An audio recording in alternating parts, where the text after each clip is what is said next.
are your own. But just keep in mind that the views, information, or opinions expressed on the Tuddle Daily Podcast are solely those of the individuals involved and do not necessarily represent those of our sponsors. Yeah, it's called free speech, people.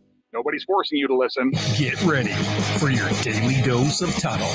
The all-time greatest intern/producer we've ever had, of course, Tuddle. Tuddle in Florida. From the Hobo Fish Camp, it's the Tuddle Daily Podcast. No wonder nobody likes you, Tuddle. Everything's a goddamn debate. Hello, everybody. How is everyone doing today? And it's been I really didn't get a lot of sleep last night. Before I get into that, welcome to another edition of the Tuddle Daily Podcast. Why am I getting all flimmy now? Hopefully I got rid of it. I'm supposed to have a guest here at the beginning of the show. Name is Chris Stussy. He's up in Savannah, Georgia, and he's one of those ghost hunter guys. I always love having them on. So, waiting for Chris. 7:25. Okay. Well, thank you. I didn't get a lot of sleep last night, so I rested today pretty much all day, but I think that I'm officially old guy. What up, Lummy's Peg Juice? But yeah, I've officially become old guy because I tried to sleep. You got to realize I pretty much grew up in an area where there wasn't a lot of like traffic around, not a lot of noise. Now I've lived in some areas that are pretty busy, but my mom's new place here, it's really, really close to the road, and a lot of old people here, but man, people are hauling ass down this road. It's almost like they're filming the Fast and the Furious sometimes out on this road. And I know a lot of the older people that live here are not paying attention. They're not paying attention and I'm telling you, somebody's gonna get creamed. Now, does it make me a complete, because I think the road there is like 35 miles per hour, could be 40, who knows? But man, they're doing street bike racing down this road. They're hauling ass. A lot of the it's really, really bad, and I know, but that's got to make me a narc, right? Like, I'm definitely a narc if I call the sheriff's department or the local police department. And I was like, hey, you might want to get out here and look before some snowbird or some Yankee or some retiree that's lived in Florida all their life gets creamed and gets killed. If I'm just being upfront with you, I really am not worried about people getting hit. It's just, I want a little bit of peace and quiet.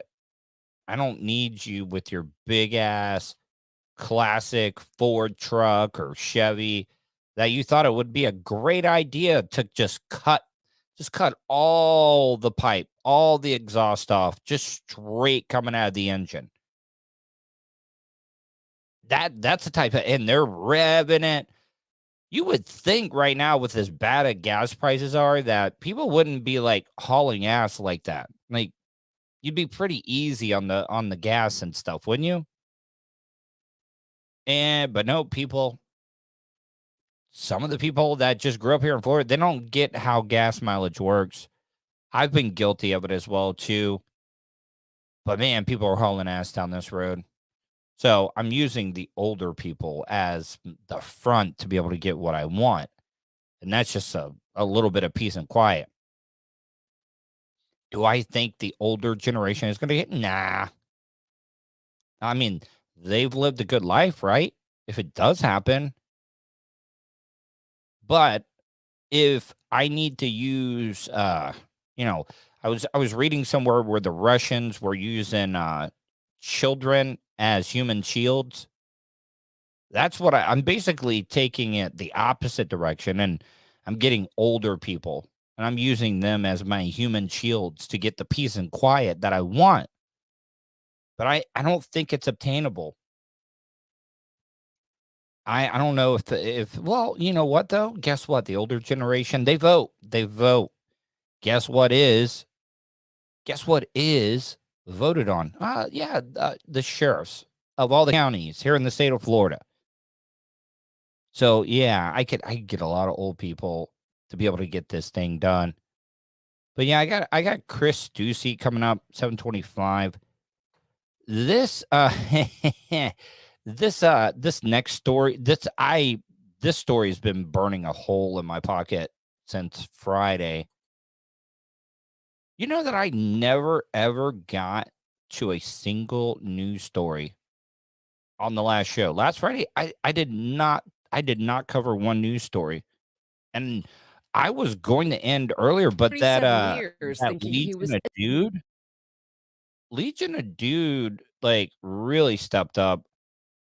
I wouldn't you guys would be shocked by the amount of new subscribers that I picked up from those guys just wanting to raid my chat room to see if they could get a rise out of me, and they didn't.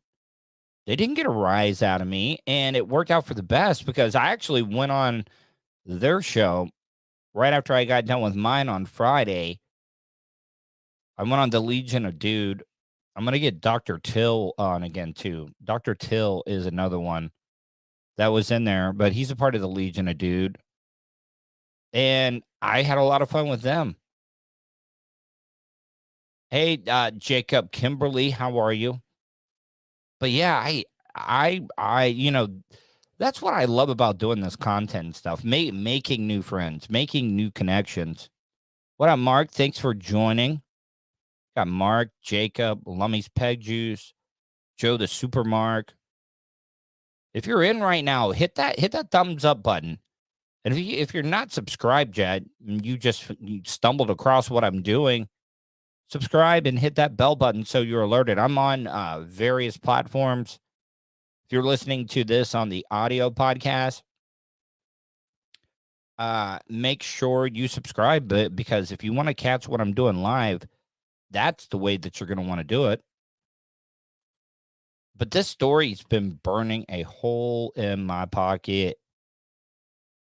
This is pretty shocking. I mean, we've all heard of these fertility doctors. We've heard that they have used their own sperm to impregnate people. And I got a different take on this because I think a lot of this has to do with the weed that I've smoked. And that's kind of why I want to use mushrooms at least once, just to see if I gain any knowledge or outlook on life. But I have a really, really like interesting perspective on this next story. David Berry spent 37 years thinking he was Italian-Irish until he took a DNA I mean, that's a hell of a mixture. You're addicted to carbs and you're an alcoholic. test. There was no Italian. There was no Irish.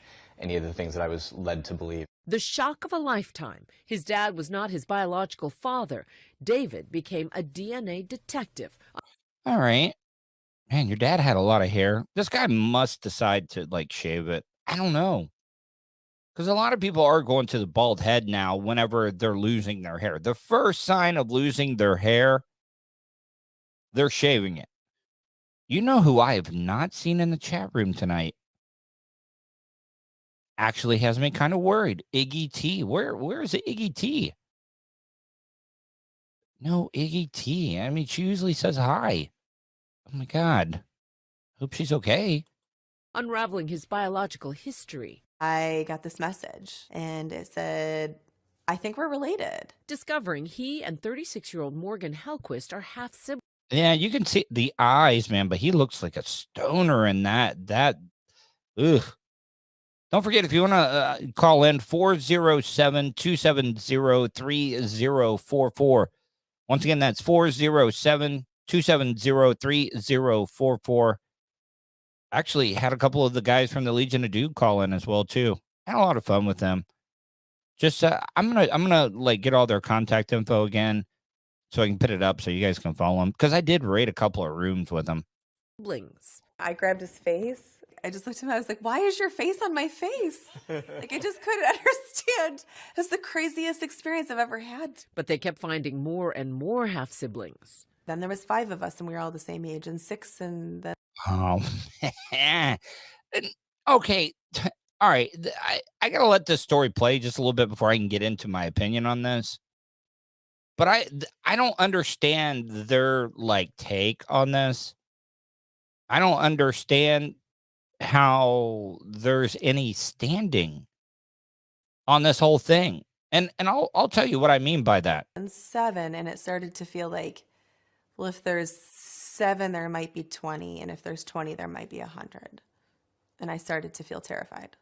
The half-siblings had more than just DNA in common. David and Morgan say their mothers used artificial insemination. Uh-oh. Uh-oh. Okay. All right. It's just what is we all know what this guy did, right? He used his own sperm. He didn't get a donor. He used this. Tuddle Mark's in here. What up, Tuddle Mark? But this guy, he impregnated all these women with it. There's another motorcycle just burning rubber right down the road. This mic is really good because I know you didn't even hear it. But okay, so yeah, all right. This guy, what he did was wrong. Absolutely wrong. But I once again, I have an opinion on this that I think the people that are upset about this guy doing this, they all need to go pound sand.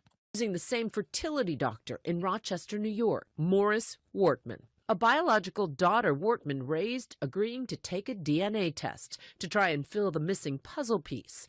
The result, David says, she matched him, Morgan, and all the siblings. I am the product of something that should have never happened. All right. You are the product of something that should have never happened. Thank you, Tuddle Mark. But this is a case of a paradox. And I would use the paradox defense on this, okay? This guy is upset. This guy is upset. The woman is upset. Now,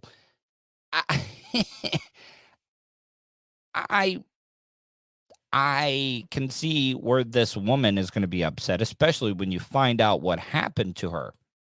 With an unconscionable violation of ethics at a minimum.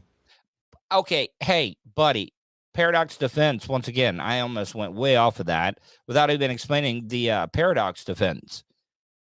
You are going to be upset, but guess what?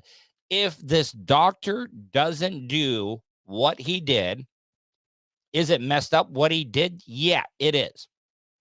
But guess what? You wouldn't be born if the doctor wouldn't have done what he did. So how can you sue? Because you would not exist to be able to sue the doctor. You see what I'm saying? It just, the doctor is the one that put this whole thing into motion. But how can you sue a doctor being your father, but you would have never been born if he wouldn't have done what he did? That's why I believe that people don't realize this, how rare, how much you've won the lottery just by being born. It's like 1 in 14 trillion that you were to be born. And these people are wanting to sue. But the woman, I kind of see. He's someone I can't escape because his DNA is in me. His DNA is in my son. Okay, you know what? You should be grateful. Be grateful that this guy did what he did, because if he didn't do what he did, you would not be here right now to be upset. And guess what? That son of yours, if its grandfather wouldn't have done what he did, guess what? He would have never been born. Like I said, this guy is a sicko. He lied. He definitely lied, but I don't see how this guy could be mad at the doctor for doing what he did. Because you wouldn't be born, asshole. I wrestle with that. From the first time I held my son. Well, you can already see it coming. Once again, there is going to be a big, humongous lawsuit. I don't think this guy or any of the kids can sue their father, the doctor that impregnated their mothers. They should not be allowed to sue, because if it wasn't for what the doctor did, these people would not exist. They wouldn't exist, so they wouldn't be able to sue.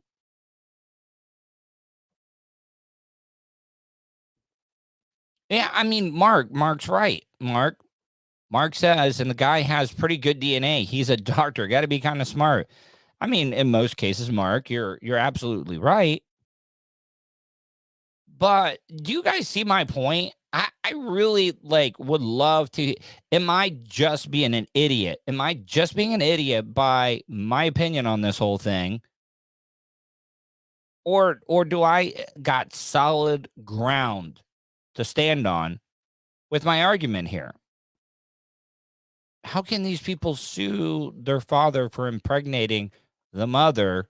Because if the father wouldn't have done that, they wouldn't be born and they would not be suing. That is a pretty hardcore paradox if I've ever seen one. That man was in the room with me. For Morgan, the story takes a darker turn. For the Oh, guys. Yeah, this is why I actually picked the story. previous decade, Dr. Wortman was also her gynecologist. Okay. Okay. Did you guys hear that? Her father, that he was not supposed to be the sperm donor of, but he used his sperm to impregnate her mom. She was born, and her father was her gynecologist.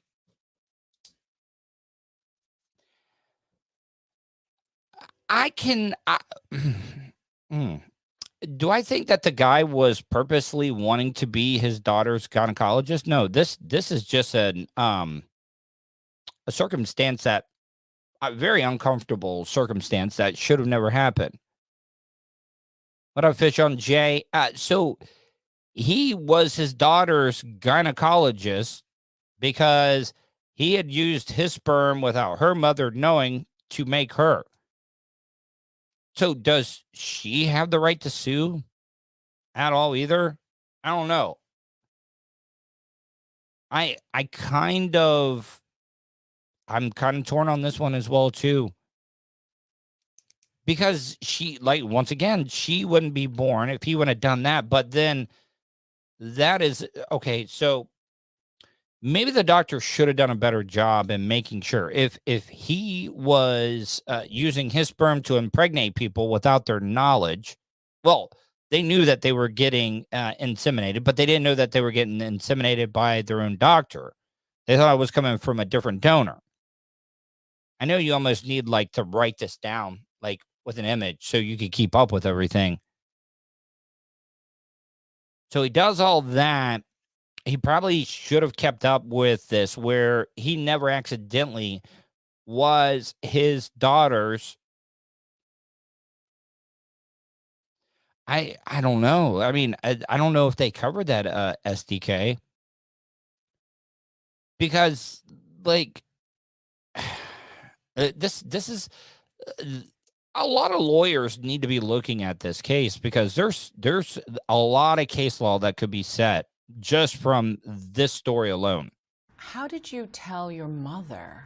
When we found out, there wasn't any need to tell her. I was screaming and sobbing at the top of my lungs. Hellquist filing a lawsuit against Wortman in September, alleging, among other things, that he committed medical malpractice by treating her when he likely knew he was her biological father. Wortman. Okay. I don't know, Chris Coleman. But let's think about this though. Should he have known? I mean, if you're going to do something like this, you need to. This is the only thing that I think, out of all the crimes he did, that I think that they have a right to sue on. But you know what though? I mean, if this goes to jury, you have to prove that he knew, and I don't think you can, just because he did that other stuff. And you also, if the defense lawyers were smart, they would do whatever they could to keep him doing this. You see what I'm saying? Out of the trial. Like the two crimes should not be able to be talked about because they're both separate things. Team denying the charges. In your view, what has he done? He knew the whole time who he was, and I didn't. Oh, man, you know what? I feel really bad for this chick. But once again, I don't know. And if the doctor didn't know, like, what if he didn't know? What if he didn't know? And the whole time he was like, man, my patient, she's got a nice vagina. It's very, very nice. Come on now. Look, gynecologists, I'm telling you that they look at their patients and they rank their vaginas. I can almost guarantee you.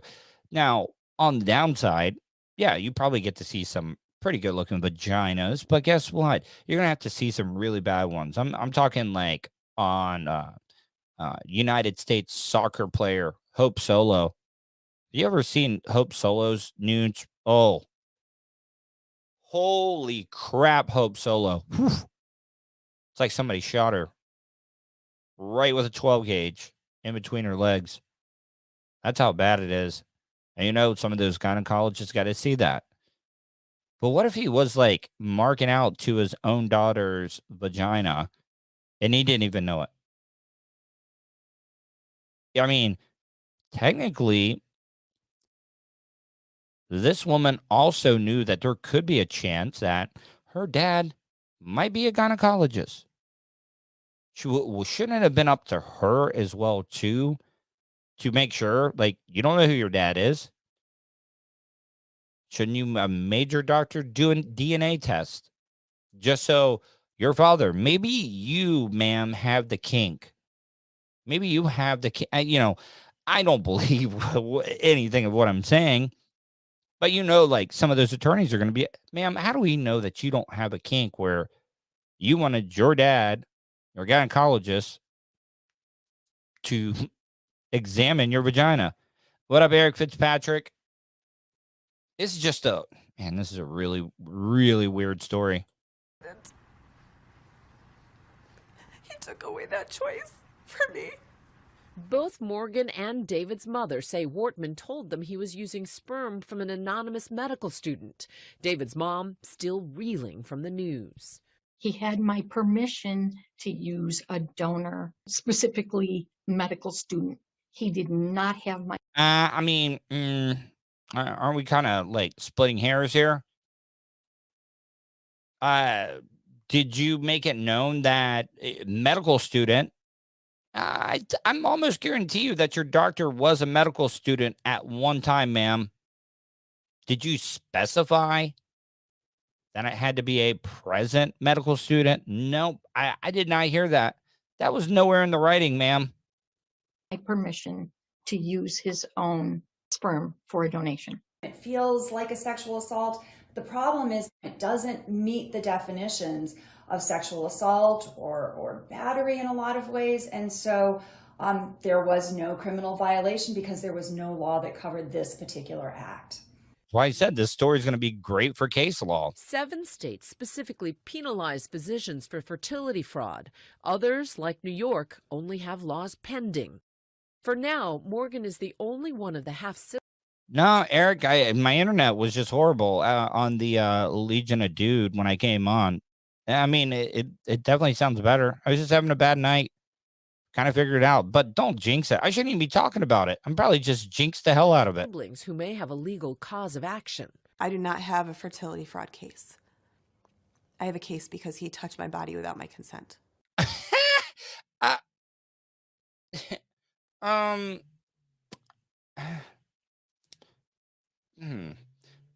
I'm sure you signed some paperwork there somewhere where you did give him consent. And that's why I'm saying that this is why a lot of judges, a lot of lawyers need to look at this story, because there's so much case law that could be set when it comes to this. Because I'm not even a legal professional, and I'm coming up with great deniability on this whole thing. My paradox defense, I think, is perfect. It is. I mean, Mark, I agree. It is a reach, Mark, I really do agree with you. It is a reach, but isn't that is what being a good attorney is about? Stretching,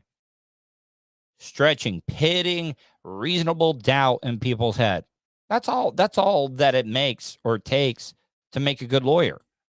Morgan says despite the pain, there is a silver lining. David and my siblings are it's not even bittersweet. It's that they're the shining glue that holds me together during all of this. I mean, your dad, I mean, he had some glue. I mean, that's kind of proven, right?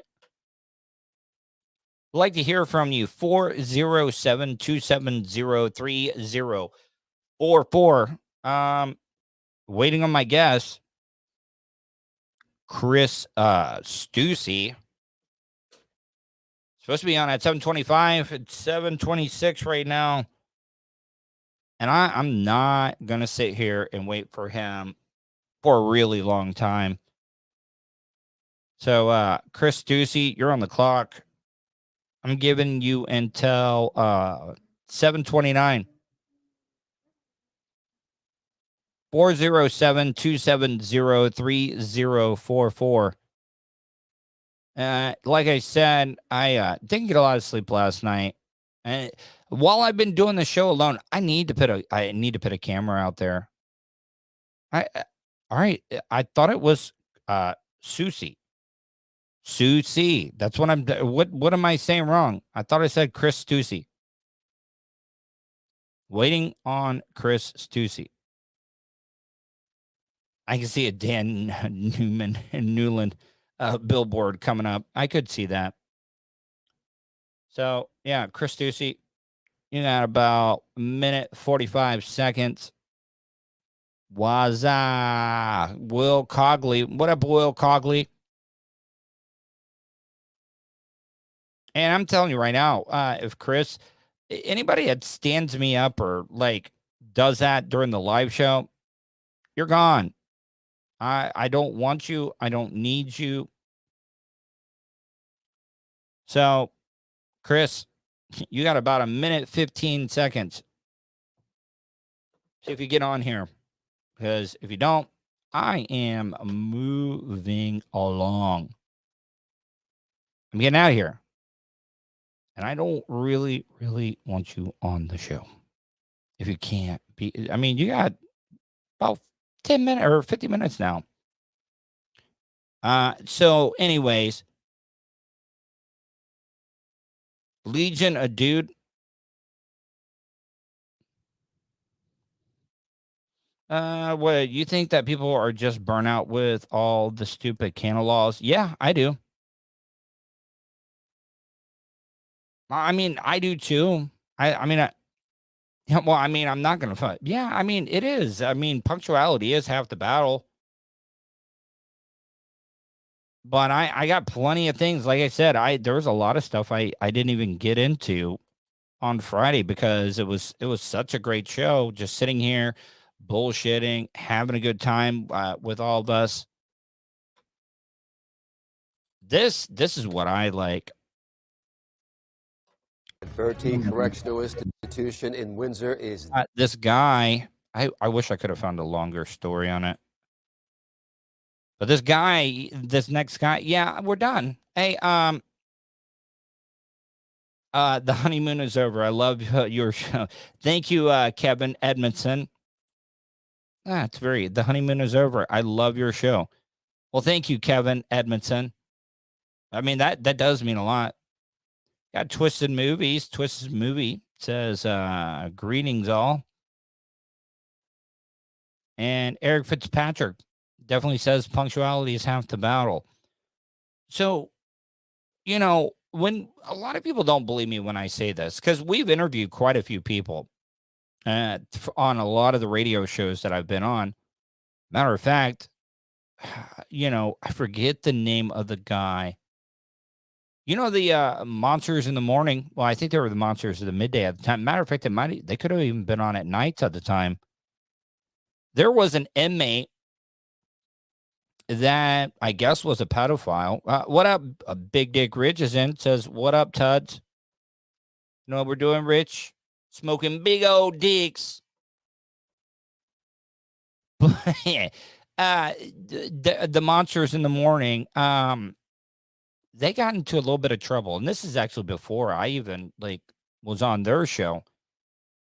But there was this inmate that got into trouble for killing or doing some horrible, unimaginable crime to a minor. And I think Dirty Jim, now Jim Colbert, host of the Jim Colbert Show, 3 to 7, Real Radio 104.1, Monday through Friday. Maybe it said something, and the guy ended up getting beat. I think he got killed, too. They killed him. And I've always known, that there is a hierarchy. Because there are some criminals and stuff in jail that doesn't like it when you do things to women, children, or animals. And this guy, he ended up murdering, I think his he killed his fiance or girlfriend's 2-year-old kid. Well, prison justice caught up to him as well too. Morning, an inmate at Bertie Correctional Institution in Windsor is dead after authorities say a group of inmates attacked him. Yeah. Somebody got Jeffrey Dahmer that way, didn't they? Wasn't Dahmer just chilling and trying to be the perfect inmate? And then some guy just beat the absolute piss out of him with a broomstick. And I hope that there was something that they maybe did to him. Willie, you know what? I'll get to my views on the death penalty once I get through this story. But yeah, I really don't feel bad for this guy. I do not feel bad for him one bit at all. According to the State Department of Public Safety, Samaj Short was... Samaj. Yeah, Samaj. That long hair, probably not doing you any good when you get into prison because that's the first thing they're grabbing. Matter of fact, they probably choked him out with his own, that's how they probably killed him. They wrapped his dreadlocks around his neck and was like, yeah, we're done with this. Was assaulted in a housing area at the prison yesterday afternoon. Prison first responders tried to save his life until paramedics got there. All right. So if you're a first responder, this is going to be a serious question. And we might have some first responders that are in the chat room. But if I'm a first responder and I had any idea that this guy committed a crime, killed a 2-year-old, 3-year-old toddler, yeah, I'm not working as fast either. I'm not. I'm like, oh, I forgot it. It's back in the ambulance. Let me get over there. I'll run over there and get it real quick and take your time. Matter of fact, peruse TikTok a little bit before you get what you really even need. Short died before he could get to the hospital. 3 other inmates were hurt in the incident but are expected to survive. Short was convicted of second-degree murder in Halifax County in 2017. He was projected to be released in 2042. Morning. And so anyways, he did. I know they didn't mention it in the story, but he did kill a toddler. And now Will Cogley, you know what? I'm going to I'm going to shock you here, okay? I used to believe definitely in the death penalty, but you know what? My 11 days in the mental institution where I could not go anywhere, Will, it was almost solitary confinement. But maybe I don't know. But Willie Cogley, I noticed it was absolute torture being in that very small area, not having a lot of stimulation and stuff. And it was absolutely tortured. Now, could you imagine, like, if you had to do that and you knew that there was no end in sight? There was no end in sight. And myself, what I'm telling you from my experience, if I had a choice, an honest choice, if I either had to face the death penalty or life in prison with no chance of getting out, almost like solitary confinement, I would choose death. I would choose death over that because your life is over with. You have absolutely no freedoms at all. When you're dead, you're dead.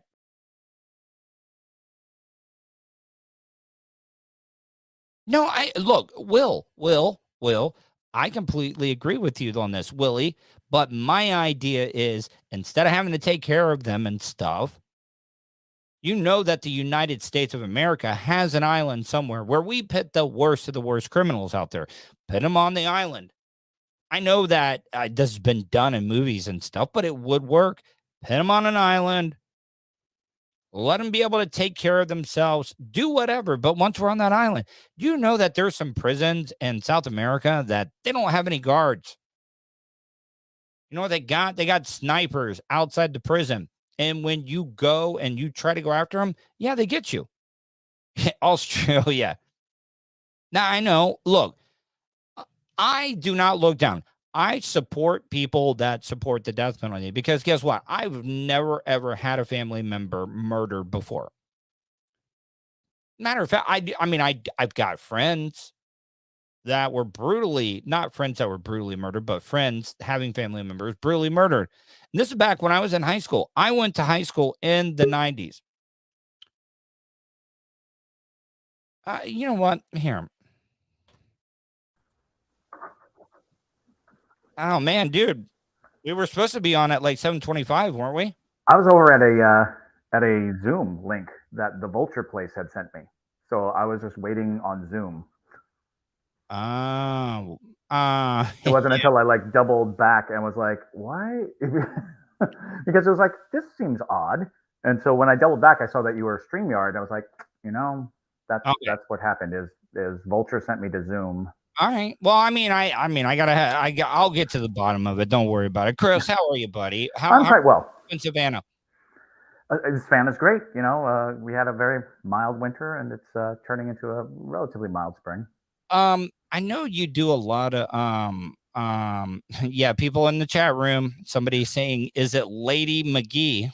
Finally calling in. Somebody called you Lady McGee. I can take that.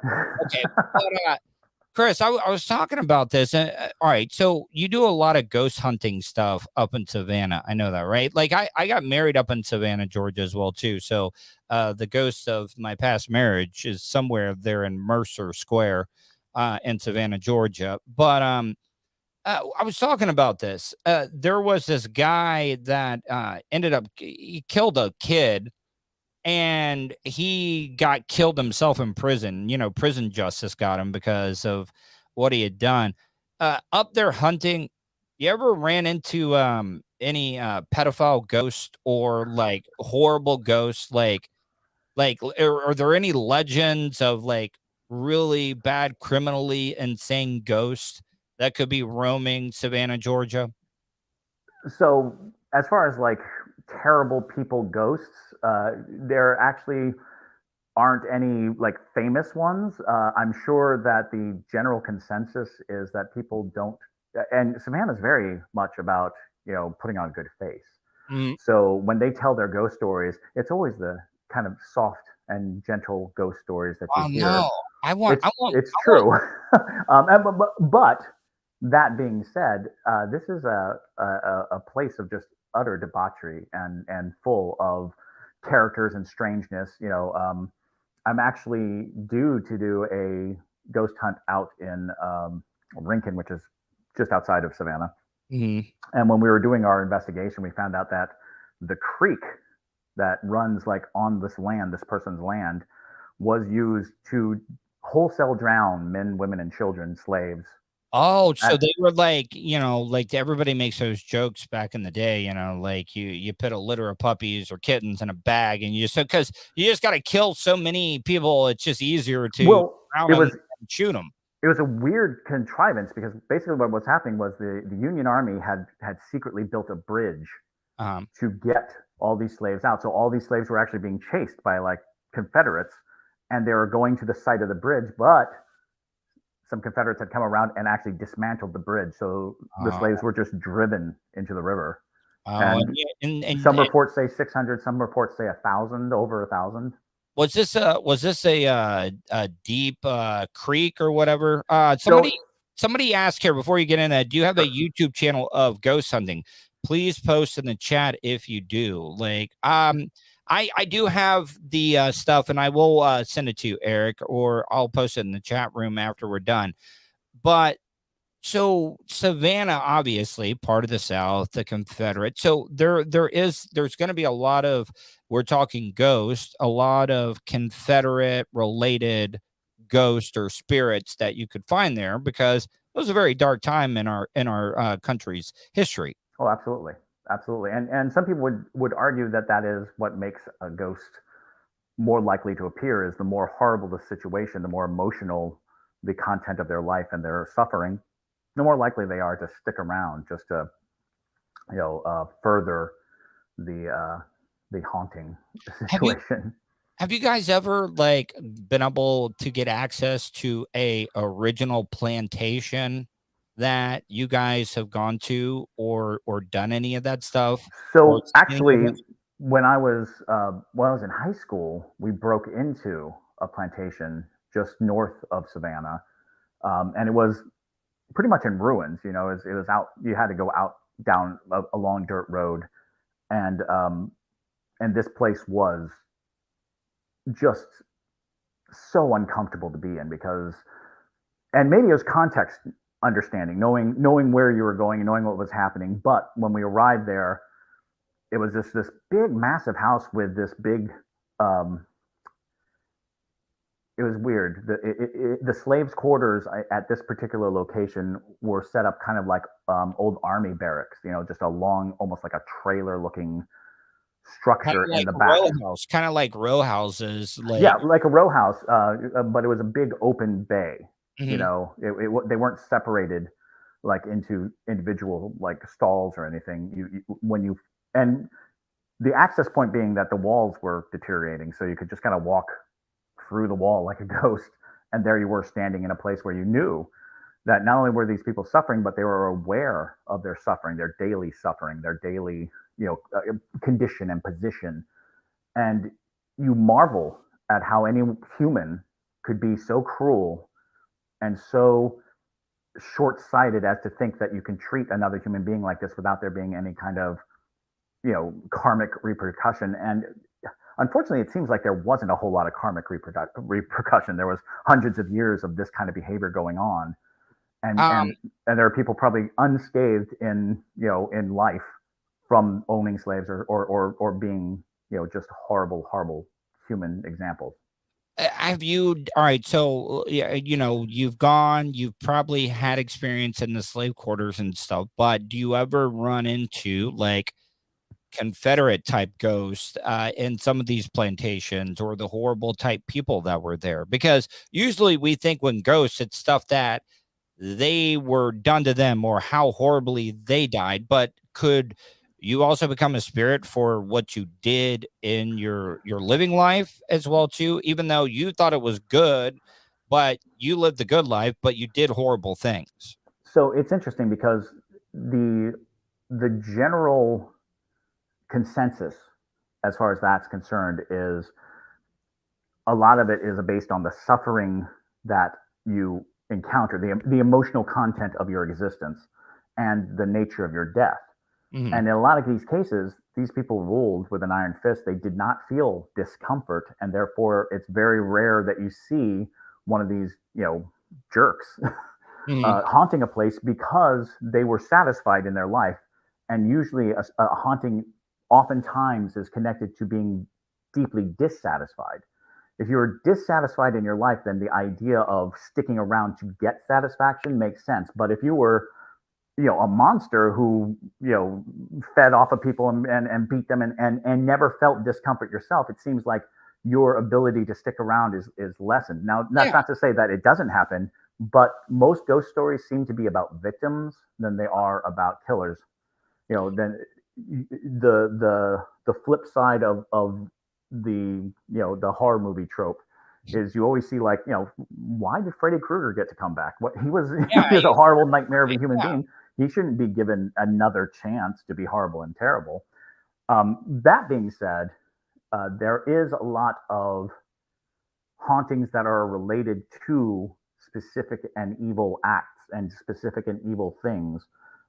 That's why I guess a lot. There's a place in town now. It's called Graveface Records, and they have like a little museum where they have collected and curated serial killers' belongings. They have the belongings of serial killers, and while you rarely hear in ghost parlance, like ghost hunters talk about this is the ghost of the serial killer, you oftentimes hear about this is the ghost of somebody a serial killer victim. But having their items and having their belongings and just sort of can part of bringing the spirit be left on those items? So, like you hear about things like can an item that maybe they owned, or like if you're keeping things of serial killers, I mean, is some of their like mojo or voodoo or hoodoo a part of that? Can a spirit like catch a ride? I don't know.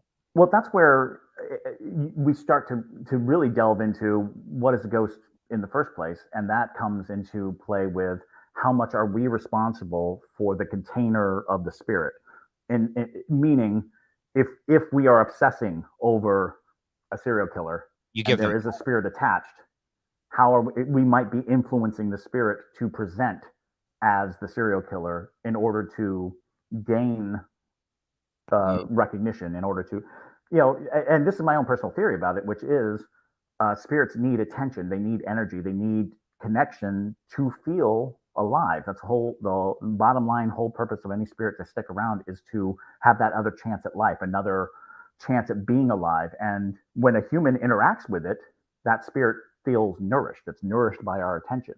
And if our attention is, there's a serial killer here, it will do whatever it has to do to, emulate the sensation that you're looking for. So there is a danger to feeding ghosts. Do not feed the ghosts. Yeah, because I get what you're saying. I really, really do. Now, on the line with me right now is Chris Stussy. Chris, once again, before I get into my next question, tell my audience where they can find any of your content. So, oddly enough, I am in the midst of configuring content. I ran theaters for a long time. So I have an improv theater company, and I have a Shakespeare theater company. And we were, working. And then, of course, when the pandemic hit, it was just like, I don't ghost hunt for notoriety, for fame, for, it's a hobby. You like doing it. It's closer to an obsession than a hobby. It's almost a nervous tick. I get very antsy if somebody says this place is haunted, and I don't spend a little time trying to figure it out, try to, sit in it and be a part of whatever people think is going on. Did you wear a mask? Because Fish on J says ghosts must wear a mask before coming to me. Did you wear a mask when you were out ghost hunting? I mean, can spirits? So luckily, the most of the ghost hunting that I've done in the last 2 years have been outdoors, and you social distance with ghosts. They're on a totally different dimension and plane. So generally speaking, you don't need to worry that much about masking up. But some ghosts will wear a whole sheet over their body so that. Okay, but I mean, being in Savannah, Georgia, do you got to be careful that you don't confuse a ghost wearing a sheet with a Ku Klux Klan? I'm just asking. Fascinatingly enough, Savannah has a. I think it's more progressive. Well, that's what I was going to say. It has like a shell around it. And has for a long time. There's actually a great story about the city standing up against the Klan in the like 50s, I think it was. There was like a purported Klan rally kind of I don't know, membership drive, and the city kind of stood up and said, no, we don't want that here.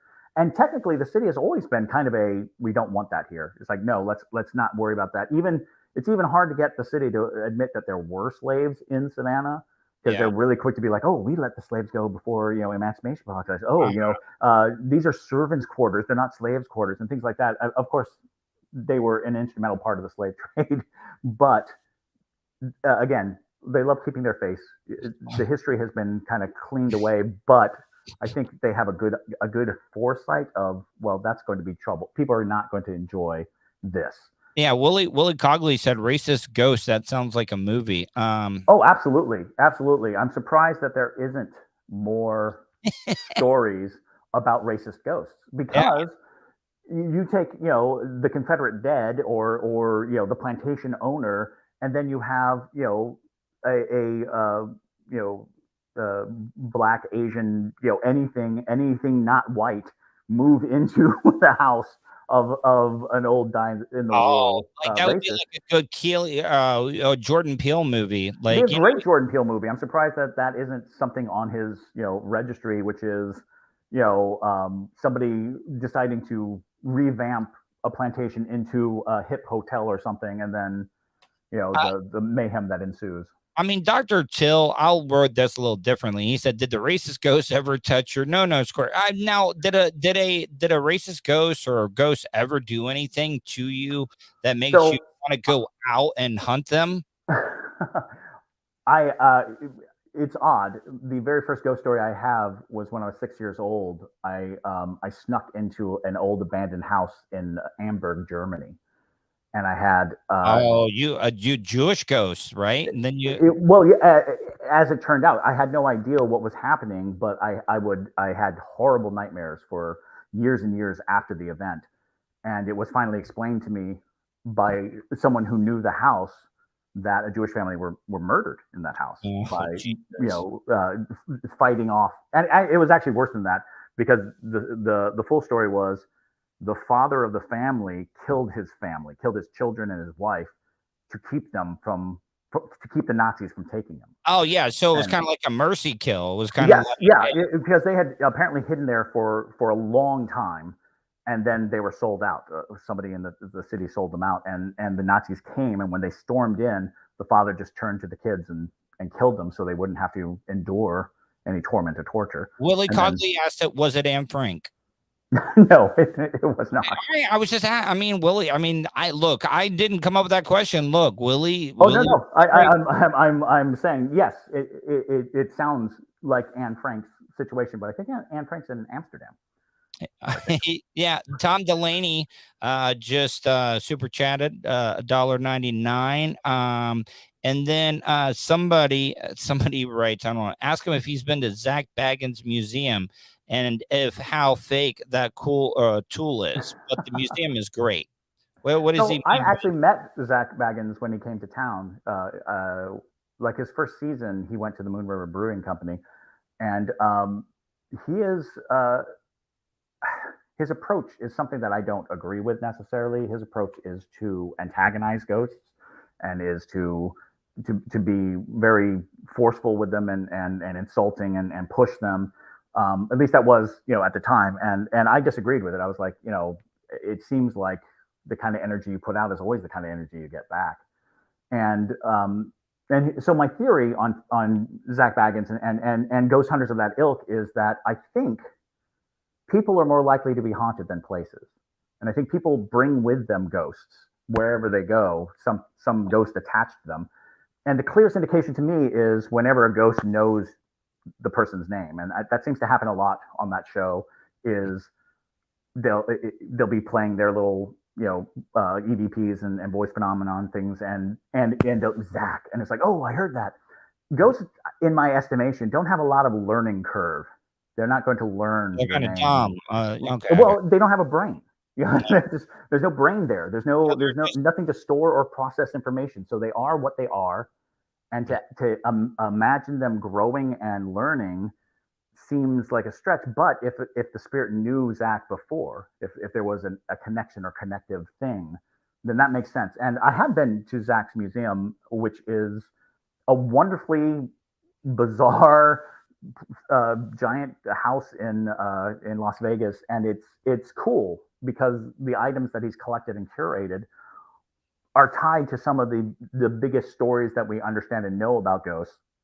But at the same time, it is a very I you know what though, I love how like you got like, I mean, this guy must have asked a great question, because you just filibustered the show there, getting all excited and stuff. But now let me ask you though, is there anything you can bring? Because look, I'm a big fan of the TV show Supernatural. They did a lot of ghost hunting. Do iron bars or salts protect you at all against ghosts? Or are there any materials or anything that you can do if you're out ghost hunting to be able to protect yourself? So iron is well established in most folklore and most beliefs to be a deterrent to spirits and the whole spirit concept believes that iron is a very solid way to dissuade ghosts from bothering you.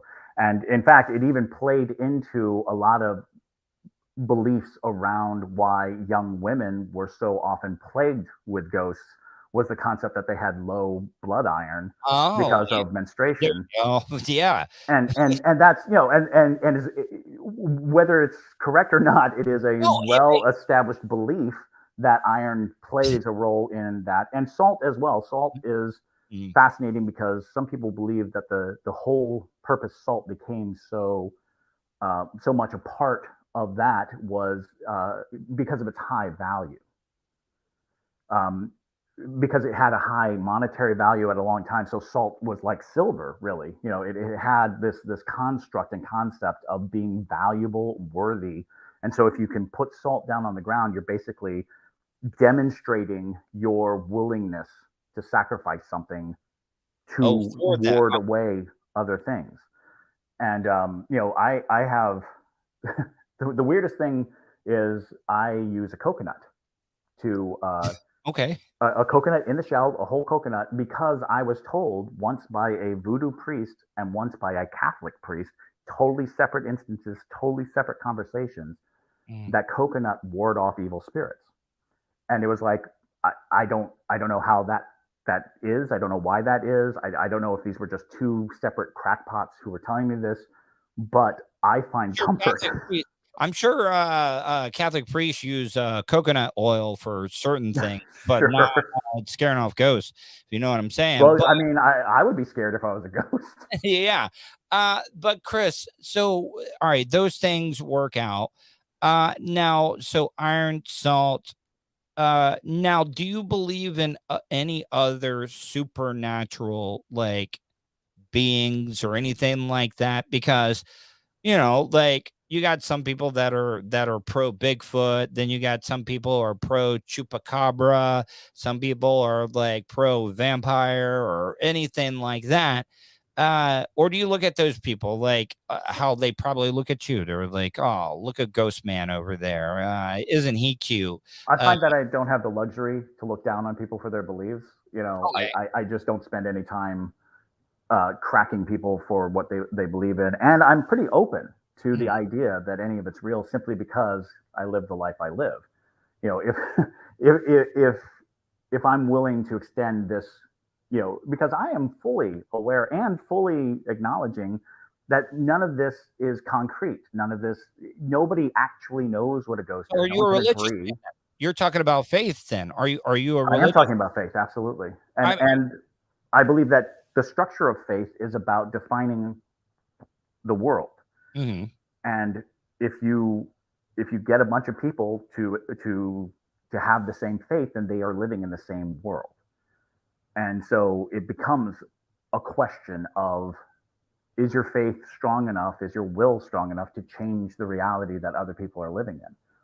And it seems like we've seen that happen time and time again, where people challenge the reality that people are living in by the sheer force of their faith, by the sheer force of what they believe in.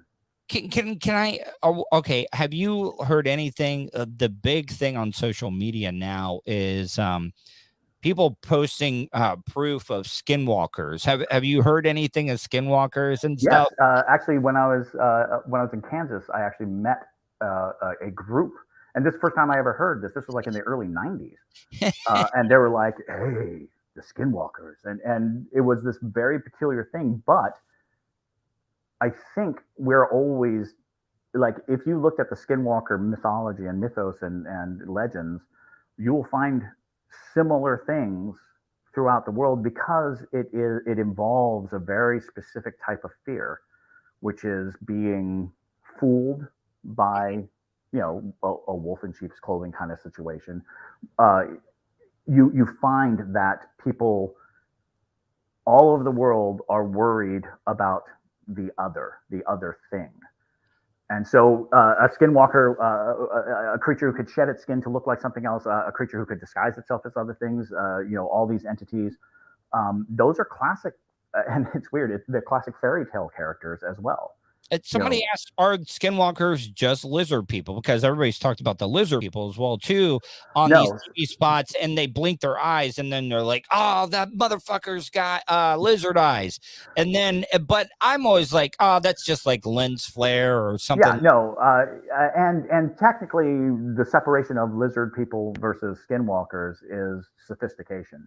Um, Lizard people apparently are either ancient aliens or first creatures cognitively on this planet, and they are disguising themselves and operating in a vast conspiracy to control everything, which is a harder thing to believe in, certainly. But I think that it is, again, this sensation and fear that something dishonest is happening, something that is hidden from us, and the thing that is hidden from us is dangerous and will harm us. Yeah, Atomic Shaman Sweat Lodge says, "I dismiss any skinwalker sightings outside of Navajo territory."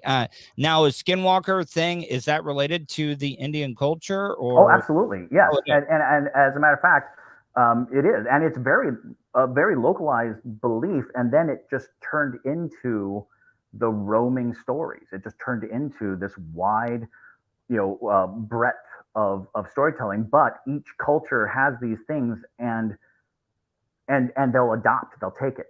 They'll say, because a lot of people will try to assume that a skinwalker is the same thing as a werewolf, and in fact, a lot of werewolf stories got promoted into skinwalker because of because it became like a hot button phrase or turn of phrase. But it is, every culture and every subculture holds their Mythology. Like, What is it wrong to call it mythology? well, it's weird because mythology almost denotes That we know that it's fake, but we call it, kind of. Whereas I think that there are things that happen by observation of a culture that need to be recognized as the observation of that culture. Because here in Savannah, we have the boo hag, and the boo hag has many of the qualities. Whoa, what is a boo hag? I gotta hear what is a boo hag now.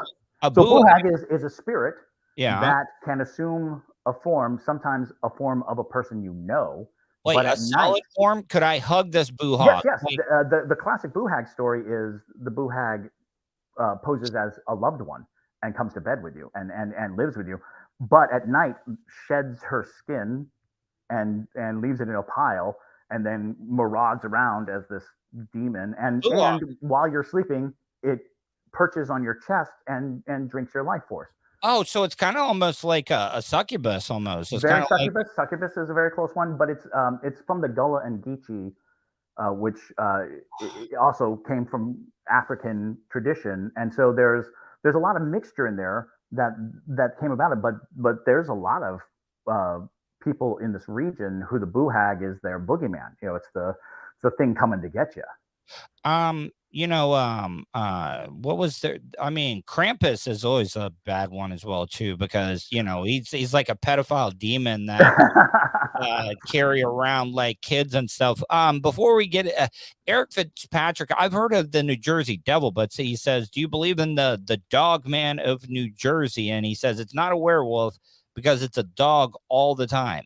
Yes, the Dogman of New Jersey and in Louisiana, they're called Rougarou. Yes. And you are I gotta tell you, are these plants in here? Because everybody's like asking these questions, and I'm like, oh, there's no way he's gonna know about the Dog Man. And then you're like, yeah, I know the Dog Man. Well, yeah, it's fascinating. It's fascinating because I think what you're really dealing with is people experiencing something that they cannot completely explain and then ascribing something to it, because I think there's just going to be things that we don't understand and we don't know. I remember I used to be an anti-Bigfoot guy.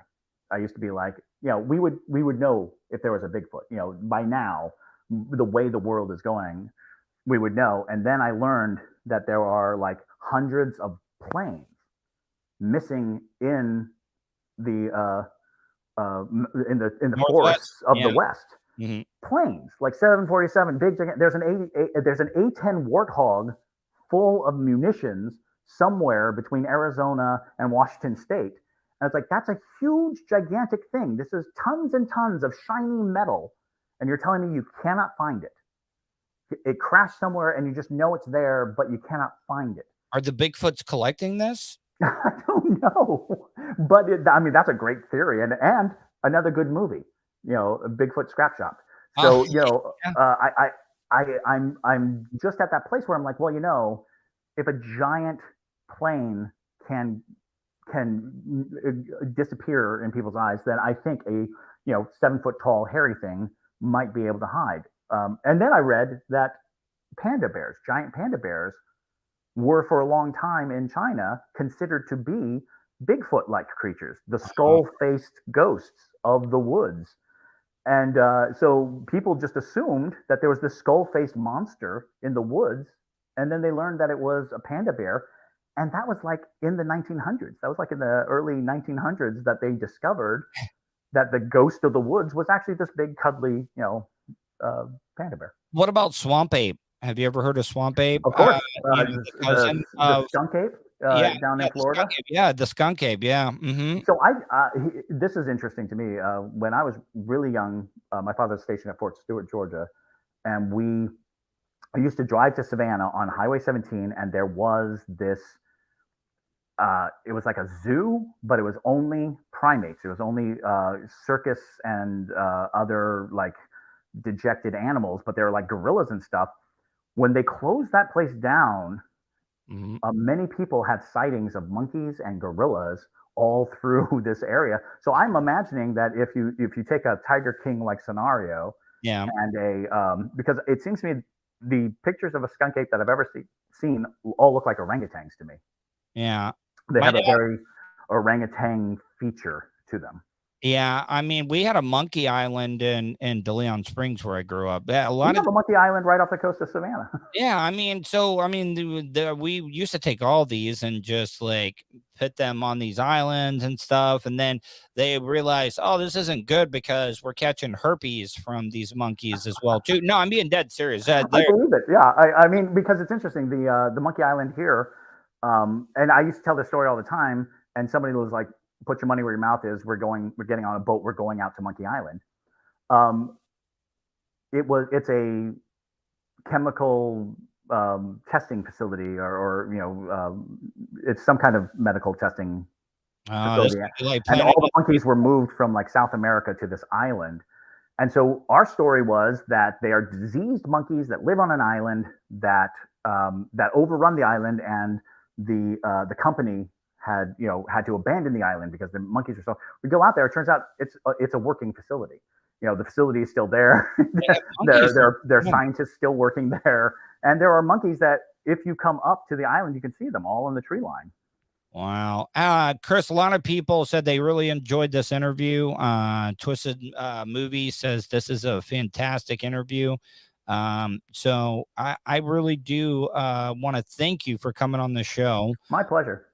Sorry about any of the confusion and stuff. And It's okay. Sorry I was late. no, don't worry about it. But Chris, one more time before you go, tell people how they can check you out on social media and stuff. So you can find me anywhere you can find the name Chris Soucy, ChrisSoucy. That's pretty much me. I'm doing a lot of things. I am trying to put together a ghost podcast and a ghost hunting thing.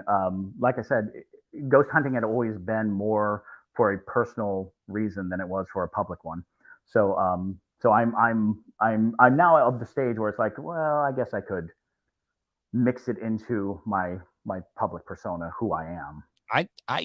Like, I don't know, like I say, like a reoccurring, how they do. You said you were doing a lot of Broadway or not Broadway, but like Theater, stage yes. stuff, theater stuff that like what if you did a weekly, like has anybody ever tried to do a stage show that is not reoccurring? It's not the same thing over and over, but it's a continuing like serial TV show where like. So for 2 years, I actually told ghost stories in the old Savannah Theater.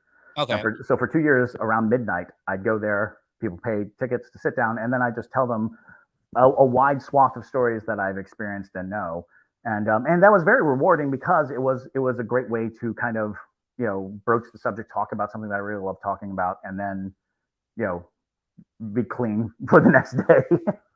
No, I just think it would be cool, like if you did like a supernatural type show where like you were writing about, because you seem to know so much about the supernatural type stuff that it would be cool to, see like, or even if you did a new episode a month, because you want everybody to see it, like, do one episode a month and that's your reoccurring, then you move on to the next storyline and give people a whole month. I don't know. I just think it would be pretty cool mixing them together and stuff. All right. Well, hey man, I really appreciate it. Need to get you on again. Yeah. Well, what I'll do is I'll make a bunch of content places to go, and then I'll come back and peddle my wares. All right, man. Well, I hope you have a wonderful night, and I hope all is well in Savannah. Okay. Thank you very much. All right, man. Bye. All right, guys. I want to thank everybody that checked out the Tuddle Daily Podcast. Iggy T, man. Iggy, I talked about you at the beginning of the show. I talked to you. Do button. Okay. I don't know if I can say this. I think I can just put them up there, but see, I'm kind of like, I don't know. I'm kind of like baby facing. I'm pandering to the Legion of Dude. They love to raid rooms. So, I mean, just raid my room. I'll put up your comments and stuff. I mean, some of them I don't want to say, but I'm not going to do that. But Iggy T, I was like, man, this is not good. We started out the show and no Iggy T. So anyways, guys, hopefully you enjoyed tonight's show. Want to thank the Legion of Dude for joining me. Dr. Till was in there. All the new people from that group, I love you. And all the people that have been there from the beginning, I love you even more. Gonna get out of here. Hopefully you enjoyed tonight's show. Hopefully you guys stay safe, and I will talk to you tomorrow.